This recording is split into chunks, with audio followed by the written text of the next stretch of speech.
Sarah, James and Thomas traveled for hours, searching desperately for a sign they were close to finding their solid forms.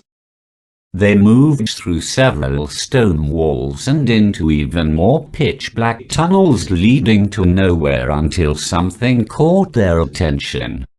A fine grey mist swam teasingly in and out of the stone. Though faint and barely visible, to them it was like a flashing neon sign that read "Stop and Go This Way" in large red letters. The sight of it stopped their wild flight and struck at their cold hearts with the strength of its pull.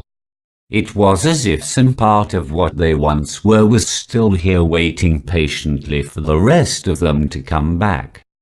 "We are near," excited thoughts mingled together, seeing the final result of a long struggle just within their reach.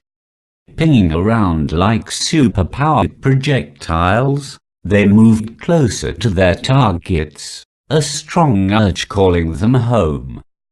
Grey forms wavered in and out of focus down a long dark corridor that hadn't seen a living form in quite some time.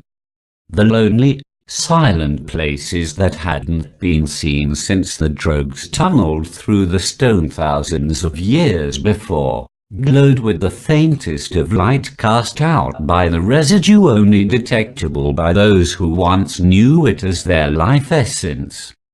Large, unoccupied spider webs floated in a chilly breeze, echoing hollowly throughout the rocky entrance leading to a cramped rectangular opening. The contents of that space called out to the trio so strongly it caused pain to those who sought it, tearing at the long-dead hearts of their former owners with an urgency to reunite spirit with form. In a space roughly 12 foot by 15 feet, their long-lost bodies lay grey and cold on a raised stone slab.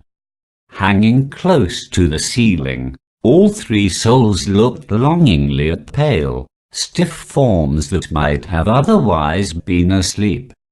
No wounds were visible. Skin was intact, unlined and ageless. In fact, they were so well preserved it was hard to tell exactly how long they had been here. Sorrow descended upon them as they gazed at the slightly dust-covered bodies they had left behind. She was beginning to suspect, quite some time ago. Sara watched as Thomas reached out to touch his unmoving form. His hand wavered out of view and disappeared in a fine mist. He could not connect with his body. It wasn't as easy as willing himself into it. He would not be accepted back into his fleshy home. His disappointment was evident in the way the ground vibrated. Rocks fell from their settings in the walls around them, bumping and bouncing to the soft dirt below to become stuck there. The ground shook so much that she had to speak soothingly to him, asking him to focus on something besides his sorrow and frustration. If he expressed his displeasure much longer, there might likely be a cave-in which could easily harm their bodies. "It's all right," she assured him. "We are much closer than before. We'll be together again soon." His agitation seemed to increase as he looked upon her and James's pale faces. His distress at seeing them like that hurt him more than his own dead flesh displayed before him. A small spider skittered across her cheek after being shaken loose from its webby home high above.